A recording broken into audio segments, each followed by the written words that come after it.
नमस्कार, आप देख रहे हैं आज तक। आपके साथ मैं हूं सईद अंसारी।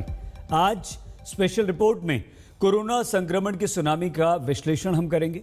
देश भर में कोरोना को लेकर यह चर्चा चल रही है कि पीक अभी आना बाकी है या दूसरी लहर का पीक गुजर गया। आज हर तरफ कोरोना महामारी को लेकर डर है, दहशत है, खौफ है, लेकिन इसका कारण क्या है? कारण समझने के लिए अलग अलग शहरों से हमारे 10 संवाददाताओं ने यह रिपोर्ट तैयार की है। तो अगले 1 घंटे तक हम आपको वो सच दिखाएंगे जो आपके लिए जरूरी है। आखिर उत्तर प्रदेश में शमशान में कब्र का सच क्या है? गुजरात में सरकारी लैब की रिपोर्ट कैसे मौत का कारण बन गई? आज एक एक आप बीती आपको दिखाएंगे, सुनवाएंगे। तो सबसे पहले उन्नाव में रेत के नीचे दफन लाशों का सच।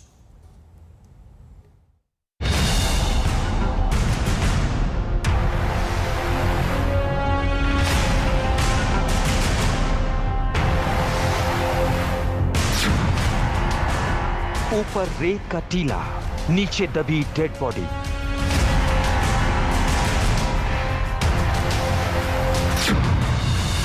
यूपी का रोंगटे खड़े कर देने वाला सच। जमीन पर अगर आप हकीकत देखेंगे तो आपको समझ में आ जाएगा कि इंसान कितना मजबूर हो चुका है और प्रशासन कितना लाचार है। 1, 2, 3, 4, 5, 6, 7, 8, 9, 10। आपकी गिनती खत्म नहीं होगी। दावा है कि घाट किनारे दर्जनों डेड बॉडी को बिना अंतिम संस्कार के दफना दी गई। सही सुना, हिंदुओं के शमशान घाट पर अंतिम संस्कार करने की बजाय आखिर डेड बॉडी को रेत में क्यों दफना दिया गया? अब उस परिवार के साथ क्या मजबूरियां रही हैं, उनके साथ देने वाले कितने लोग आ रहे हैं कोरोना संक्रमण के तहत? बहुत ज्यादा लोग नहीं दिखते हैं, बट डेड बॉडीज बहुत ज्यादा बढ़ गई थी, तो जलाने की व्यवस्था नहीं है। तो उस समय वो अपने परिजनों के यहीं पे गाड़ के चले जा रहे हैं, जो कि एक बड़ी समस्या है। सवाल बड़ा है क्योंकि पहले नदियों में तैरती डेड बॉडी मिली और अब घाट किनारे हिंदुओं का कब्रिस्तान। इन दो तस्वीरों को उत्तर प्रदेश में कोरोना संक्रमण से हो रही मृत्यु से जोड़कर देखा जा रहा है। तो क्या कोरोना काल में सरकार की संवेदनहीनता? क्या लकड़ी नहीं मिली तो दफना दिया?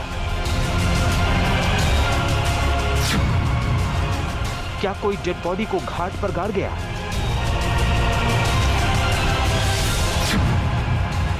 क्या मृत्यु को छुपाने के लिए ऐसा हुआ?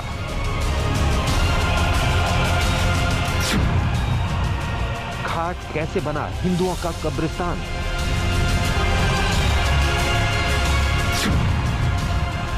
बक्सर घाट से आज तक की पड़ताल।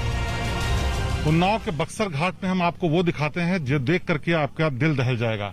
ये घाट के पास वो जगह है जहां पर अंतिम संस्कार के लिए लोग मजबूरी में खुले में ही दफनाने के लिए मजबूर हैं, और फिर जब जानवर उन लाशों को खोद कर निकालते हैं तो उनकी लाशों के छत विकृत टुकड़े बाहर दिखने के लिए आजकल चर्चा में है इलाका। आप देख सकते हैं ये जो कुत्ते हैं ये नदी तैर करके गए हैं उन जगहों पर जहां लाशों को दबाया गया है। और अब चूंकि प्रशासन को इस बात के लिए सवाल उठे हैं तो अब वहां पर एक नाव लगाई गई है और नाव से बाकायदा जा करके वो इंसान भगाने की कोशिश कर रहा है जिससे लाशों को खोदा न जा सके। लेकिन ये रोज का नजारा है जब हर दिन इसी तरीके से लाशों को खोद कर कुत्ते और जानवर दूसरे खाते थे। आज से पहले शायद ही आपने कभी ऐसी तस्वीरें देखी होंगी जहां शमशान घाट पर एक तरफ चिताएं जल रही हो और दूसरी तरफ उसी घाट पर शवों को बड़ी संख्या में दफनाया गया। स्थानीय लोगों का आरोप है कि ये सरकार की नाकामी का सबसे बड़ा सबूत है, क्योंकि अंतिम संस्कार के लिए लकड़ी नहीं मिली तो बेबस लोगों ने शवों को यहीं पर गाड़ दिया। ऐसा 1-2 नहीं बल्कि दर्जनों लोगों ने किया। ये इधर भी साइड में भी भर गया है, उधर भी गई। जब प्रशासन निगाह पड़ी तब आज से शायद जो है लोगों को मना कर दिया कि नहीं गाड़ेंगे, नहीं जलाएंगे। अच्छा, ये जो दिख रही हैं देख करके तो लग रहा है कि ज्यादातर हाल के दिनों में लाई गई हैं, तो क्या प्रशासन ने इनको दुरुस्त करने की कोशिश नहीं की? नहीं, जैसे जब खोदने लगे जानवर, जब पेपर में मीडिया में आया है तब प्रशासन इसमें जगह है कि जो है ये काम गलत हो रहा, अब जो है लकड़ी की व्यवस्था की जाए। लेकिन लकड़ी की व्यवस्था कोई नहीं, खुद खरीदता है गरीब आदमी, 2000 की लकड़ी खरीदता है, जो यहाँ पे जिनकी पंडा लोगों को 1000-2000 रुपए देने पड़ते हैं। हिंदुओं में अंतिम संस्कार जलाकर किया जाता है, लेकिन यहाँ पर ऐसा नहीं है। घाट के दोनों तरफ आपको ऐसे रेत के छोटे छोटे टीले नजर आएंगे जिसके नीचे शव दफन है। हमारी पड़ताल के दौरान स्थानीय लोगों ने बताया कि कोरोना काल में बक्सर घाट पर शवों की कतारें लग गई। उन्हीं का नतीजा है घाट पर नजर आ रहा हिंदुओं का कब्रिस्तान। किसी ने सपने में भी अंदाजा नहीं लगाया होगा कि कोरोना संक्रमण की वजह से इंसान ही नहीं बल्कि उसकी संवेदनाएं, रीति रिवाज सब मजबूर हो जाएंगे और इतना मजबूर हो जाएंगे कि जो उनके धर्म में तरीका होता है वो भी नहीं अपना पाएंगे। हम इस वक्त बक्सर घाट जो कि उन्नाव जिले में है उसके किनारे हैं। यहाँ पर आप देख सकते हैं जहां तक नजर जाती है सिर्फ डेड बॉडीज ही दिखाई पड़ रही हैं और वो भी दाह संस्कार करके नहीं बल्कि 2-2 फीट सिर्फ जमीन में गाड़ दी गई हैं। सरकार सिर्फ कागजों में अंतिम संस्कार के लिए मुफ्त में लकड़ी देने का दावा करती रही, लेकिन स्थानीय लोगों का कहना है कि न लकड़ी मिली, न एक बार प्रशासन घाट पर झांकने आया। डेड बॉडी आती रही और अव्यवस्था की मार के चलते रेत में दफनाई जाती रही। बक्सर घाट में आज तक कोई भी लकड़ी की व्यवस्था नहीं हुई। यहाँ पे प्रशासन की तरफ से कोई भी व्यवस्था नहीं होती है। आदमी खुद लाता है डेड बॉडी, यहाँ से देखिए 20-25 किलोमीटर दूर से लेकर के आता है, गांव से लकड़ी खरीदता है, 3000 की मिलती है। एक भी रुपए के आज तक प्रशासन ने कोई मदद यहाँ पे शमशान घाट के लिए नहीं दिया है। आप यहाँ से पीछे तक देखते रहेंगे कम से कम 1000-2000 बॉडीज गड़ी होंगी। अभी भी कल के बाद से आज से रुका हुआ है यहाँ पे बॉडी गाड़ना, नहीं अदरवाइज हिंदू रिवाज में कभी बॉडी गाड़ी नहीं जाती थी। न लकड़ी की व्यवस्था की जा रही, कोई व्यवस्था नहीं। यहाँ जो गरीब लोग आते हैं पहले यहाँ लकड़ी खरीदते हैं। यहाँ 2-4 माफिया लोग हैं जो लकड़ी बेचते हैं। पहले 2 रुपया 4 रुपया किलो लकड़ी बिकती है। आज की डेट में 8 रुपया 10 रुपया किलो लकड़ी बिकती है। बॉडी जलाने के लिए कम से कम 2.5 कुंटल 3 कुंटल लकड़ी चाहिए। लोगों का पैसा नहीं है, व्यवस्था होने लोगों का गाड़ देते हैं। आज तक का कैमरा पहुंचा तो प्रशासन की नींद टूटी। अंतिम संस्कार के लिए लकड़ी का इंतजाम दिखने लगा। नदी में मिल रहे डेड बॉडी और घाट किनारे दफनाए गए शवों की जांच होगी। जांच ये कि जो शव दफनाए गए वो कब दफनाए गए, क्या सभी की मृत्यु कोविड से हुई, क्योंकि इसी इलाके में शवों को दफनाने की परंपरा भी है। अब सवाल है कि रेत के नीचे दफन लाशें परंपरा की निशानी है या फिर घोर लापरवाही का सबसे बड़ा सबूत। शिवेंद्र श्रीवास्तव, उन्नाव, आज तक।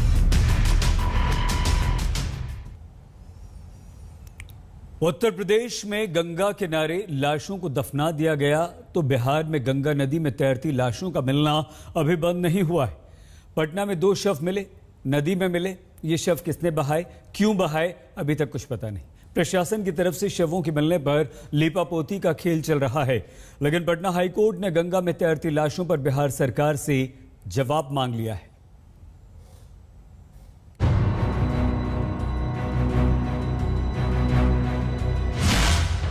पहले बक्सर, अब पटना।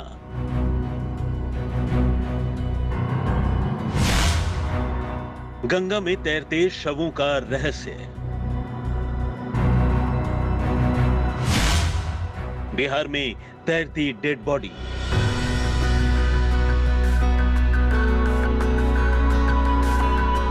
इन तस्वीरों को हम आपको दिखा भी नहीं सकते।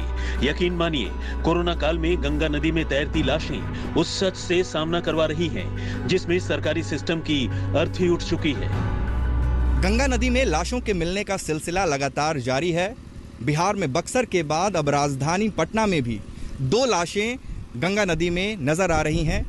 पटना के गुलबी घाट की आप तस्वीर देख रहे हैं, जहां पर बताया जा रहा है कि 2 कोरोना मरीजों की ये लाश बीते कई घंटों से गंगा नदी में नजर आ रही है। जिला प्रशासन को इसकी सूचना दे दी गई है और खुद पटना के जिलाधिकारी डॉक्टर चंद्रशेखर सिंह ने ये कहा है कि इन लाशों को विधि पूर्वक सम्मान के साथ अंतिम संस्कार इनका किया जाएगा और इस बात पर पूरी नज़र रखी जा रही है कि लोग मरीजों के शव को गंगा नदी में न प्रवाहित करें। खासतौर पर पटना में इस बात का ख्याल रखा जा रहा है, लेकिन प्रशासन को सूचना दिए जाने के घंटों बाद तक ये 2 लाशें आपको वहां पर अभी भी नजर आ रही हों। तारीख बदली, लेकिन यूपी के बाद बिहार की न तो तस्वीर बदली और न ही तकदीर। पटना में गंगा नदी में एक नहीं 2 शव तैरते मिले। लाश तो ज्यादा नहीं, 2 है। अच्छा, तो दोनों क्या प्लास्टिक का उसमें लपेटा? ना, ये वो है। किसका, क्या में लपेटा है? प्लास्टिक वाला। गुलाबी घाट पर शव मिलने से हंगामा मचा तो प्रशासन को होश आया। कलेक्टर साहब मीडिया के कैमरे पर आए, गंगा नदी में तैरते शवों पर सफाई दी। गंगा नदी में हम लोग देख रहे हैं कि शव बह के आ रहे हैं काफी दूर से और गुलबी घाट में भी हम लोगों को सूचना मिली है, तो हम लोगों का जो एक सेल बना हुआ है जो लावारिस शव हैं उनके अंतिम संस्कार के लिए, उसको हम लोगों ने निर्देशित किया है और वो लोग उसका विधि पूर्वक जो संस्कार होगा उसको वो लोग कर रहे हैं। बाकी हम लोग नज़र रख रहे हैं कि गंगा नदी में लोग शव नहीं फेंकें, कम से कम हम लोगों के ज़िले में यहाँ नहीं फेंकें, और हम लोग मुफ्त में उनके अंतिम संस्कार की व्यवस्था किए हुए हैं। प्रशासन का कहना है कि अभी तक ये साफ नहीं हो पाया है कि क्या ये लाशें यहीं बहाई गई या कहीं से बहकर आई हैं। उधर बिहार में नदी में लाशों के मिलने के मामले में पटना हाईकोर्ट ने स्वतः संज्ञान लिया है और सरकार से इस मामले में क्या कार्रवाई की है इस पर जवाब देने को कहा है। यानी कटघरे में सरकार है, पटना में तैरती लाशें मिल रही हैं, तो वैशाली जिले में गाँव वाले भगवान भरोसे हैं। कोरोना की महामारी यूं तो बिहार के गांव-गांव में अपने पैर पसार चुका है, लेकिन वैशाली जिले का ये घोसवर गांव में आपका स्वागत है। ये घोसवर गांव बुरी तरह से प्रभावित है और हम इस गांव में आए हैं। इसमें पिछले कुछ दिनों में 15 लोगों की मौत हुई है। घोसवर गांव में बीते कुछ दिनों में 15 लोगों की मौत हो चुकी है, लेकिन आज तक की टीम जब गांव में पहुंची तो सरकारी सिस्टम पूरी तरह से नदारद दिखा। गांव में बहुत सारा फैला हुआ है। बहुत ज्यादा। कितना? मोटा मोटी मान के चलिए ना कि आधा गांव लपटाया हुआ। आधा गांव। तब भी लेकिन आप लोग कोई प्रिकॉशन ले रहे हैं कि नहीं ले रहे हैं? हम लोग दवा खा रहे हैं। आपका तो दवा खा रहे हैं? ठीक है। आप पॉजिटिव थे क्या? गांव वालों का कहना है कि आधी आबादी कोरोना से संक्रमित है, लोगों की मौत हो रही है। भरोसा सरकार पर नहीं, नसीब पर है। हम लोग गांव में अपने प्राइवेट से बुला करके घर पर ही चेक करा रहे हैं। स्वास्थ्य उपकेंद्र में कोई व्यवस्था यहाँ पर नहीं है। डॉक्टर आते हैं? डॉक्टर आते हैं, लेकिन यहाँ कोई व्यवस्था है नहीं। कोई टेस्ट की कोई व्यवस्था? कोई व्यवस्था नहीं। मतलब हॉस्पिटल रहते हुए भी यहाँ पर टेस्ट की व्यवस्था नहीं है। जिन गाँव में हॉस्पिटल नहीं है उनका अंदाजा आप खुद लगा सकते हैं। सोचिए, हाजीपुर शहर से 10 किलोमीटर दूर स्थित इस गांव में रेलवे स्टेशन भी है और स्वास्थ्य उपकेंद्र भी, लेकिन ये उपकेंद्र सिर्फ सरकारी रस्म अदायगी का प्रतीक है। यहाँ डॉक्टर या मेडिकल स्टाफ नहीं बल्कि ताला मरीजों का स्वागत करता है। कोरोना की महामारी ने गांव-गांव को अपने चपेट में ले लिया है। हम अभी मौजूद हैं घोसवर गांव में और हमारे पीछे, जो कि वैशाली जिले में घोसवर गांव है, हमारे पीछे ये स्वास्थ्य उपकेंद्र है। इसमें ताला लगा हुआ है, दोपहर का समय है, कोई डॉक्टर नहीं, कोई नर्स नहीं। तो इससे आप अंदाजा लगा सकते हैं कि स्वास्थ्य विभाग गांव में फैल रहे इस महामारी को रोकने के लिए कितना तत्पर है, इससे इसका अंदाजा लगाया जा सकता है। घोसवर गांव जो है ये वैशाली जिला का गांव है और इस गांव में जब हम आए हैं तो पता चला है कि पिछले कुछ दिनों में 15 से ज्यादा लोग मौत के शिकार हुए हैं, जिसमें से ये बताया जा रहा है कि 10 लोगों का तो टेस्ट हुआ था बजाबते, वो पॉजिटिव आए थे और उसके बाद उनकी मृत्यु हुई है। 2000 की आबादी वाले इस गांव में आधे से ज्यादा लोगों का कोरोना लक्षण है। टेस्ट में 100 लोग पॉजिटिव भी हैं, लेकिन इलाज के लिए सरकार की तरफ से कोई मदद नहीं मिली।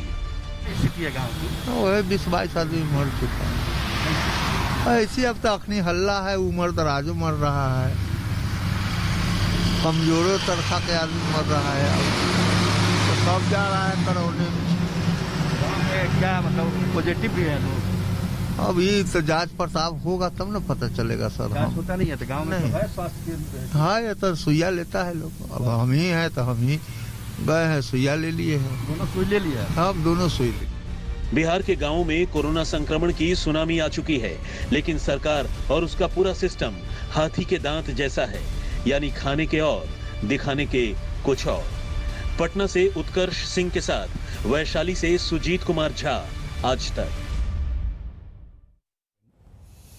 एक बड़ी खबर इस वक्त आ रही है और वो खबर भी इन्हीं डेड बॉडीज को लेकर, शवों को लेकर है। खबर यह है कि यूपी सरकार के फैसले पर कैमूर बिहार के लोग भड़क गए हैं और वो फैसला यह है कि दाह संस्कार पर रोक लगाया गया था। फैसला यूपी सरकार ने लिया, लेकिन लोग नाराज हुए हैं। यूपी में बिहार के शवों के दाह संस्कार पर रोक लगा दी गई है और इस फैसले को लेकर कैमूर के लोग भड़क गए हैं। दाह संस्कार रोके जाने से कैमूर के लोग काफ़ी नाराज हो गए हैं। उन्होंने कहा कि ये कैसे हो सकता है, आप ऐसा कैसे कर सकते हैं। बिहार से उत्तर प्रदेश जाने वाले शवों को लौटाने पर यह हंगामा हो रहा है। गांवों में कोरोना की टेस्टिंग और मरीजों को सही समय पर दवाई नहीं मिल रही तो बेंगलुरु में प्राइवेट हॉस्पिटल और दलालों का बड़ा रैकेट काम कर रहा है। हमारी संवाददाता नबीला जमाल की ये ग्राउंड रिपोर्ट देखकर आपको बेंगलुरु के अस्पतालों का काला सच पता चलेगा।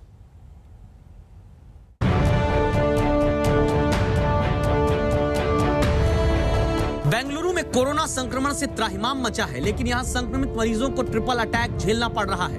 पहला ऑक्सीजन की कमी, दूसरा हॉस्पिटल बेड की कमी और तीसरा हॉस्पिटल में दाखिला कराने वाले गैंग का सिंडिकेट। आज तक की पड़ताल में बेंगलुरु का डरावना सच कैद हुआ। ज्यादातर मरीजों का कहना है कि प्राइवेट हॉस्पिटल में खुलेआम लूट का खेल खेला जा रहा है। बेंगलुरु में कोविड पेशेंट जो है, जो गवर्नमेंट हॉस्पिटल्स जब जा रहे हैं वहाँ पर तो पूरा फुल है, तो उनके पास कोई ऑप्शन नहीं रहा तो प्राइवेट हॉस्पिटल्स के पास आते हैं। वहाँ पर जो बीबीएमपी के वेबसाइट में वेकेंट होता है, लिखा होता है कि वेकेंट है, मगर जब हॉस्पिटल पहुँचते हैं पता चलता है कि एक भी बेड नहीं है। जब हॉस्पिटल से पूछते हैं तो बोलते हैं कि बेड नहीं दे सकते, मगर अगर अर्जेंसी है तो 1 लाख तक पैसे देना पड़ेगा एक हॉस्पिटल बेड के लिए। ऐसे बहुत सारे एजेंट्स प्राइवेट हॉस्पिटल्स के सामने घूम फिर रहे हैं ऐसे कोविड फैमिलीज को गुमराह करने के लिए और बहुत सारा पैसा उठा रहे हैं। ऐसे बहुत सारे फैमिलीज हैं जो बेंगलुरु में जिन्होंने 1 लाख, 2 लाख, 3 लाख दिया है प्राइवेट हॉस्पिटल्स में। जिनको पैसे नहीं है उन्होंने भी बहुत मुश्किल से ऐसे पैसे दिए हैं, मगर हॉस्पिटल्स बोल रहे हैं कि उनकी कोई गलती नहीं है क्योंकि एजेंट्स बाहर ऐसे डीलिंग कर रहे हैं। आज तक की पड़ताल में चौंकाने वाला सच पता चला। एक मरीज के घर वालों की आप बीती आप सुनेंगे तो पूरा खेल समझ में आ जाएगा। राहुल ने हमें बताया कैसे हॉस्पिटल में दाखिला करने वाले दलाल एक्टिव हैं। 120 किलोमीटर हमने बिना ऑक्सीजन के एम्बुलेंस में गए थे पूरा शहर। उसके बाद फिलोमिनास में वो डॉक्टर एटलीस्ट बोला कि ऑक्सीजन एम्बुलेंस में जाओ, और जब ऑक्सीजन एम्बुलेंस मिला 40 मिनट के बाद, उसके बाद वो ऑक्सीजन का काउंट ऊपर हुआ। इसलिए सेंट जॉर्ज लोग बोल रहे हैं कि इतना कंडीशन उतना क्रिटिकल नहीं है, आप कहीं और ढूंढो नॉर्मल बेड। हमको सिर्फ इमरजेंसी वार्ड दिया था। अब कल 10 दिन के बाद, एडमिशन के 10 दिन के बाद जब मैंने BBMP ward room west zone को फ़ोन किया, वो लोग बोल रहे हैं कि हमारा पेशेंट अभी फिलोमिनास में एडमिट है। याद रखिए, अभी फिलोमिनास में एडमिट है। ये वही हॉस्पिटल है जो हमको डिक्लाइन कर दिया क्योंकि ये बोला कि हमारे पेशेंट बहुत क्रिटिकल है। 10 दिन के बाद अगर उनका नाम अभी एडमिटेड दिखा है और नॉट डिस्चार्ज लिखा है, इसका मतलब है कि हमारे पेशेंट के बेड में किसी और को ये बीबीएमपी लोग ने या फिलोमिनास हॉस्पिटल लोग ने आके किसी और को एडमिट किया और किसी और को ट्रीटमेंट दे रहा है। हमारे पेशेंट का नाम। प्राइवेट हॉस्पिटल के सिंडिकेट का शिकार बन चुके राहुल ने जो बताया, उसके मुताबिक कोविड मरीजों से मोटी रकम वसूली जा रही है। हॉस्पिटल और दलालों का गैंग एक्टिव है।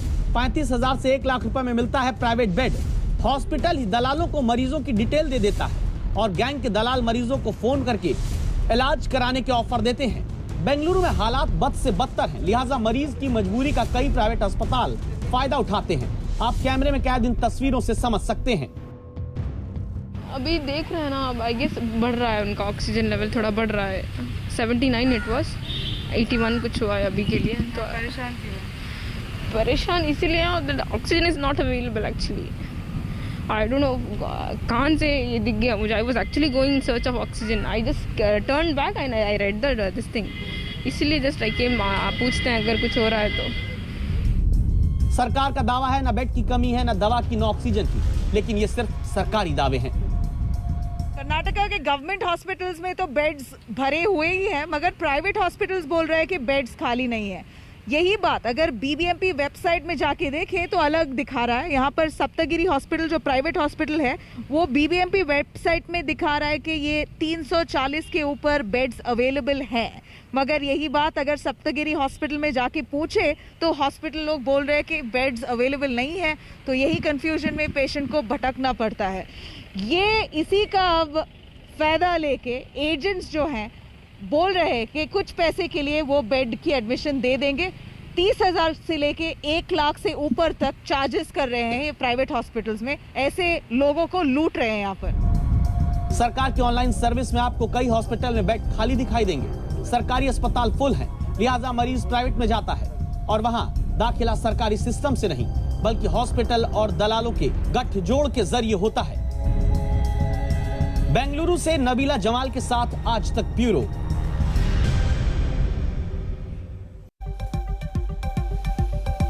स्पेशल रिपोर्ट में अब बात गुजरात के चरोड़ा गांव की। अहमदाबाद से 35 किलोमीटर दूर चरोड़ा गांव में चंद दिनों पहले 50 मृत्यु हुई। कई लोगों ने अपनों को खो दिया। गांव वालों का आरोप है कि मौत का कारण सरकार की लापरवाही। आखिर कैसे कोविड का टेस्ट लोगों के लिए मौत का सबब बन गया? हमारी संवाददाता गोपी घांगर की एक ग्राउंड रिपोर्ट।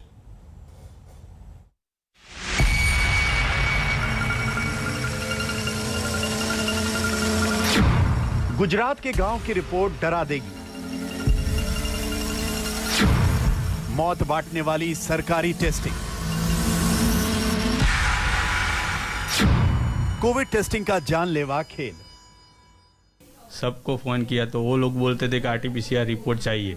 आरटीपीसीआर गवर्नमेंट में मैंने रिपोर्ट कराया, वो तो नेगेटिव था और प्राइवेट में पॉजिटिव बता रहा था, तो मैं कैसे उधर ले जा सकता था।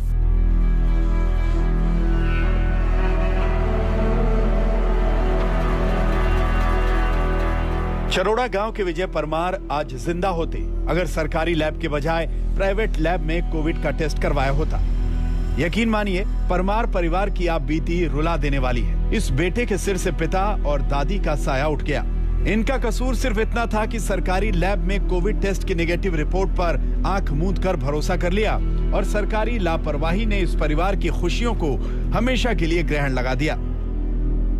मेरे फादर ने रिपोर्ट 20 तारीख को कराई थी और उधर रिपोर्ट कराने के बाद 5 दिन के बाद मैंने वहां जाके पता किया, तब मेरे को पता चला कि उनका रिपोर्ट नेगेटिव है। और मैंने प्राइवेट में कराया तो उधर पॉजिटिव बताया और विस्का स्कोर था और हालत बहुत कंडीशन ख़राब थी उनकी। एक भी हॉस्पिटल में डॉक्टर को मैंने पूछा, सभी हॉस्पिटलों में, तो उधर उन्होंने मेरे को बोला कि इनको एडमिट करना पड़ेगा और वेंटिलेटर की ज़रूरत है। और वेंटिलेटर की सुविधा वीएस में है और सिविल में 2 जगह पे है, पर उधर मेरे को एक भी बेड खाली नहीं मिला। मैंने 108 वालों को फ़ोन भी किया। अपने पिता की तस्वीर को देख रहे कुणाल परमार का सब कुछ छिन गया। पिता की तबीयत खराब थी। सरकारी लैब में कोविड का टेस्ट हुआ लेकिन रिपोर्ट निगेटिव आई। हॉस्पिटल ने दाखिला लेने से मना कर दिया। लापरवाही की इंतहा देखी। प्राइवेट लैब की रिपोर्ट पॉजिटिव आने के बाद भी विजय परमार की मृत्यु हो गई। परमार परिवार का यह सदमा इतना गहरा है कि अब सबका यही कहना है कि ईश्वर ऐसा दिन किसी को ना दिखाए। बनना, लेकिन धीरे धीरे तो संभलना पड़ेगा ही। हमारे यहाँ हमारे घर पे तो ऐसी आफत आ पड़ी है कोरोना की वजह से, हम क्या करें, लेकिन संभलना तो पड़ेगा। वो हमारा भतीजा एक ही है, उसको भी संभलना पड़ेगा। कोरोना की वजह से वो मौत हुई है तो उसमें हम भी बहुत दुखदाई व्यक्त कर रहे हैं। सोचिए, अहमदाबाद से 25 किलोमीटर दूर चरोड़ा गांव का हाल ऐसा है तो सुदूर गांव का क्या हाल होगा। आज तक की पड़ताल में पता चला कि इस गांव में 50 से ज्यादा लोगों की कोरोना से मौत हुई। अब हमारे गांव में 10,000 की बस्ती है। प्राइवेट लैब में जो करवाते थे, रोज 60 सैंपल या 65 सैंपल ले जाते थे, उसमें 40 से 50% पॉजिटिव आते थे। और अभी कितने केस होंगे? अभी गांव में हो गए 50-60 केस हो गए। सबसे ज्यादा कितनी मौत हुई है और एक दिन में सबसे ज्यादा कितनी मौत हुई? एक दिन में सबसे ज्यादा 12 डेथ हुई थी एक दिन में, और बाकी सारे दिन में 6-7 15 दिन पहले ऐसी डेथ होती रहती थी। कोरोना से खौफ के मंजर के बीच इस गांव में खुद सख्त लॉकडाउन लगाया गया क्योंकि सरकार ने पूरे गांव को अपने नसीब पर छोड़ दिया। 15 दिन पहले तो 60 लोगों की डेथ हो चुकी थी और कोई किसी के पास जाने के लिए तैयार नहीं था। स्मशान में भी जाने के लिए कोई तैयार नहीं था, कोई एक्सपायर हो जाए तो। और काफ़ी गांव के हालात काफ़ी गंभीर थे और हमने फिर आइसोलेट सेंटर चालू किया यहाँ पे और गांव में सख्त लॉकडाउन लगा दिया कि जो कोई भी दुकान 12 बजे बाद खोलेगा, दोपहर 12 बजे के बाद खोलेगा तो उसको 5,000 रुपये का दंड दिया जाएगा ग्राम पंचायत की तरफ से। उसके बाद स्थिति थोड़ी काबू में आई है। परमार परिवार की तरह दूसरे गांव वाले भी यही बता रहे हैं कि कोरोना रिपोर्ट के चक्कर में कई मौतें हो गईं। 60 लोगों की 50 से 60 लोगों की मौत हुई और काफ़ी गंभीर परिस्थिति थी। अभी क्या है, जो गांव में पीएचसी सेंटर है वहाँ सभी लोग टेस्टिंग के लिए भी जाते थे, पर क्या वहाँ से नेगेटिव रिपोर्ट आते थे और वो बेफिक्र होकर गांव में घूमते थे। उसकी वजह से गांव में संक्रमण काफ़ी ज़्यादा लेवल तक हो गया और बाद में गांव के चौराहे और गांव के लोगों के चेहरों पर कोरोना का खौफ साफ देखा जा सकता है। गुजरात के कई गांव ऐसे हैं जहां लोग सरकारी लापरवाही और प्रशासन की अनदेखी के चलते जान गंवा बैठे। ने इस गांव के साथ ऐसा खेल खेला है कि महज 15 दिनों के अंदर ही 50 से ज्यादा लोगों की मौत हुई और सरकारी प्रशासन की लापरवाही भी ऐसी कि शुरुआत के दौर में जिन लोगों के आरटीपीसीआर रिपोर्ट निकाले गए वो भी नेगेटिव आए। तो आखिरकार सवाल यही खड़ा होता है कि क्या शुरुआती दिनों में जिन लोगों की मौत हुई है उसकी मौत के लिए जिम्मेदार सरकार है? कैमरामैन उज्जवल ओझा के साथ गोपी गांगर, चलोड़ा गांव, अहमदाबाद जिला, आज तक। आज तक की ग्राउंड रिपोर्ट में अगली खबर हमारी रायबरेली से है। सोनिया गांधी के इस संसदीय क्षेत्र में एक ऐसा गांव भी है जहां दहशत का साया है। आज तक की टीम की पड़ताल में यह पता चला है कि इस गांव में पिछले कोरोना से संक्रमित 26 लोगों में से 17 की एक हफ्ते में जान चली गई। लोगों का आरोप है कि अगर समय रहते सही इलाज मिल जाता, ऑक्सीजन की कमी नहीं होती तो उनके घरों के चिराग नहीं बुझते।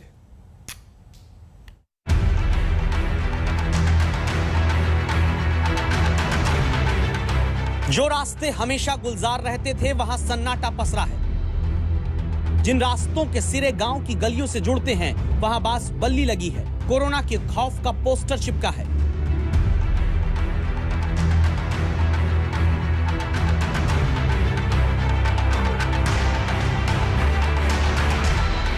ये गांव है रायबरेली का सुल्तानपुर खेड़ा, जहां बाहर से आने वालों पर रोक लगी।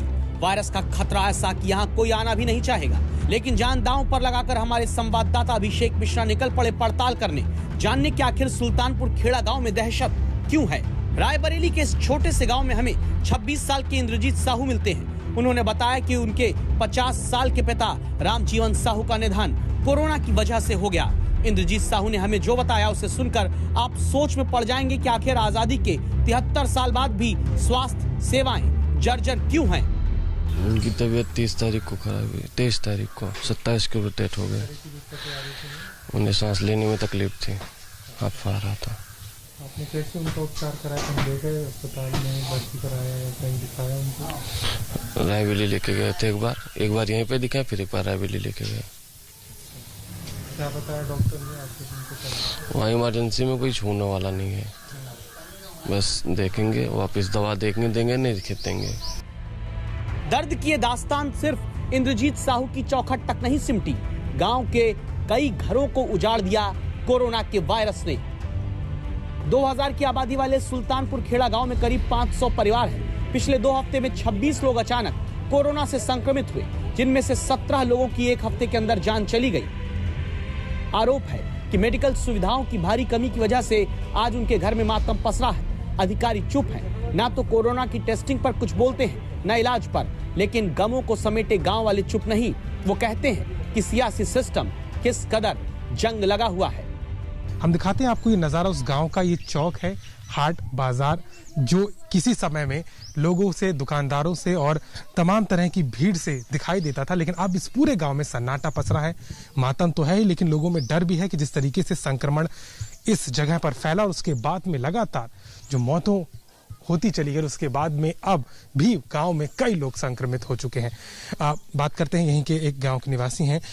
बताइए कि किस तरीके से गांव में इस वक्त मंजर है, संक्रमण फैलने के बाद क्या स्थिति हुई और अचानक इतने लोगों की मौत होती चली? लोगों में एक डर का माहौल है और संक्रमण का खतरा दिखाई दे रहा है, क्योंकि और सबसे महत्वपूर्ण बात यह है कि शासन से या कि स्वास्थ्य विभाग में कोई सुविधाएं ऐसी नहीं है जिससे के द्वारा जान बचाई जाए लोगों की।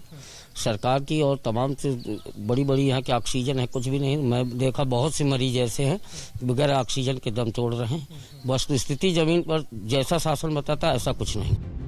इसी गांव में बात करते करते संवाददाता अभिषेक मिश्रा की मुलाकात गुप्ता परिवार से हुई, जिन्होंने 3 दिन के अंदर अपने परिवार के 2 सदस्यों को कोरोना के कारण खो दिया। इस परिवार का संगीन आरोप है कि सीएचसी सेंटर में न बेड मिला न ऑक्सीजन। 40 साल की पूनम देवी की मांग उजड़ गई। पति को खोने का गम पूरी तरह तोड़ चुका है। पहले बुखार आया, उनको खांसी आया, 3-4 दिन घर पर इलाज हुआ उनका, फिर नहीं ठीक हुआ तो प्राइवेट हॉस्पिटल में गए वो। फिर वहाँ पर उन्होंने उनको घोषित कर दिया, फिर भेज दिया जिला अस्पताल, फिर वहाँ से उनको L2 भेज दिया। फिर वहाँ पर उनको 3 दिन डेथ हो गई। अचानक ही हो गया एकदम? अचानक भी। बिल्कुल आपको अंदाजा नहीं हो रहा था कि ऐसा कुछ हो जाएगा? नहीं। कोशिश की आप बहुत सब लोग? आज भले ही सरकार दावा कर रही है कि राज्य में ऑक्सीजन की किल्लत दूर कर ली गई, गृह विभाग के अपर मुख्य सचिव अवनीश अवस्थी ने आज तक से बातचीत में कहा है कि 23 अप्रैल को यूपी में जहां 380 मीट्रिक टन ऑक्सीजन थी, वो आज बढ़कर 1000 मीट्रिक टन से ज्यादा पहुंच चुकी है, यानी करीब 3 गुना बढ़ोतरी हुई। वहीं यूपी में 2 दिनों का बफर स्टॉक भी रखा गया है। उत्तर प्रदेश के अस्पतालों में भी ऑक्सीजन की कमी नहीं रह गई है। काश ये कमी पहले दूर कर ली जाती तो शायद 29 साल के उमेश अपनी मां को बचा पाते। रायबरेली के सुल्तानपुर खेड़ा गांव के ही उमेश ने ऑक्सीजन की कमी से अपने 65 साल की बुजुर्ग मां चंद्रा कली को खोया है। मां कोरोना से संक्रमित थी। मां को बचाने के लिए ऑक्सीजन की तलाश में उमेश दर दर भटके। आखिरी सांस तक मां जिंदगी की जंग लड़ती रही, लेकिन वक्त पर ऑक्सीजन नहीं मिली और दुनिया छोड़कर चंद्रा कली चली गई। अरे भागना पड़ा, दिक्कतें तो बहुत आई, साधन भी नहीं मिल रहे थे। इधर साजेवरा गया, इधर वहाँ क्या बोलते उसको जतुआ, वहाँ भी लेके गए। कोई दवा, हाँ कोई दवा कारगर हुई नहीं उनके लिए। दवा ववा तो कराए, लेकिन ऑक्सीजन बेड वेड कुछ मिल नहीं पाया। बहुत सारे लोग आते थे वहाँ कुछ, लेकिन फिर नहीं ठीक हुआ सब। हाँ। रायबरेली के इस गांव के लोग वायरस से ज्यादा सरकारी सिस्टम को कोसते हैं। हमारी टीम की पड़ताल तो यहाँ पूरी हुई, लेकिन सवाल कई बाकी है। आखिर हुक्मरानों से कहाँ चूक हुई? हमारे बाबुओं की गलती की सजा जनता को क्यों मिली? अस्पतालों की बदहाली और ऑक्सीजन की किल्लत के लिए गैर जिम्मेदार लोगों पर कार्रवाई कब होगी? अभिषेक मिश्रा, रायबरेली, आज तक।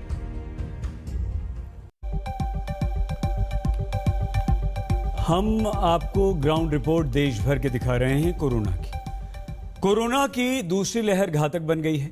देश भर में पिछले 24 घंटों में 4000 से ज्यादा लोगों की मौत हो गई है और इसके बावजूद भी कई जगह लोगों की लापरवाही दिखाई दे रही है। लेकिन हमारी ये रिपोर्ट जरा हटकर है। आपको आज हम मध्य प्रदेश के गांव लेकर चलेंगे, जहां के लोगों में कोरोना के प्रोटोकॉल को देखकर उन लोगों को शर्म आनी चाहिए जो बिना मास्क पहने सार्वजनिक जगहों पर चले जाने से परहेज नहीं करते, जो कोरोना प्रोटोकॉल की धज्जियां उड़ाते हैं। ऐसे लोगों के दिमाग की बत्ती जलाने वाली हमारे संवाददाता हेमेंद्र शर्मा की ये ग्राउंड रिपोर्ट।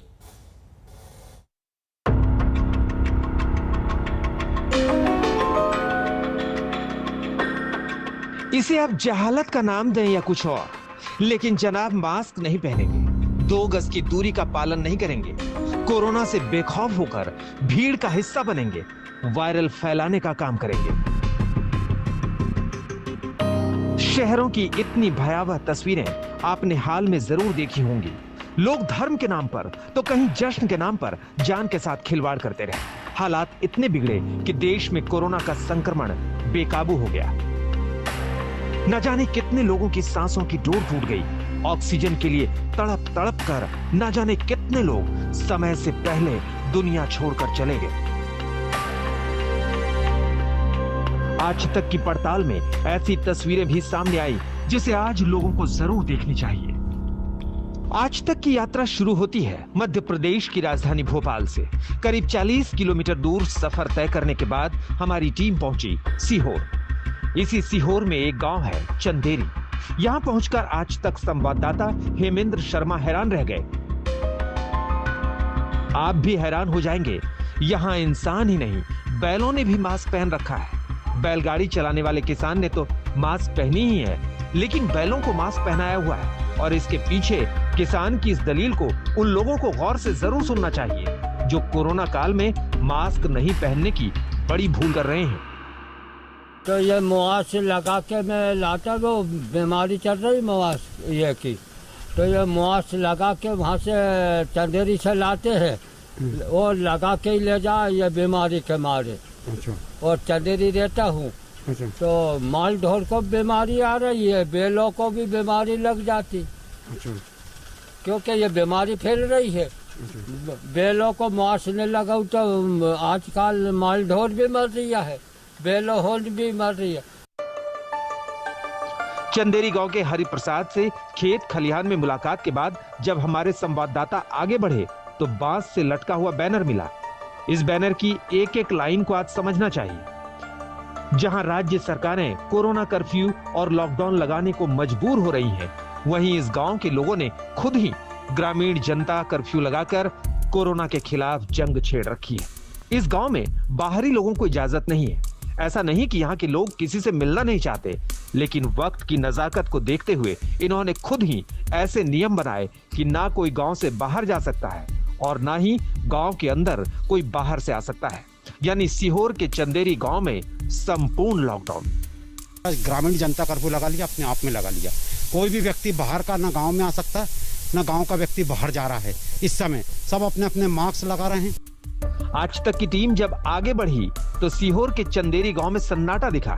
ज्यादातर लोग घरों में थे, कुछ लोग दिख रहे थे लेकिन मास्क पहने। साथ में ये लापरवाह लोगों के लिए संदेश भी देते दिखे।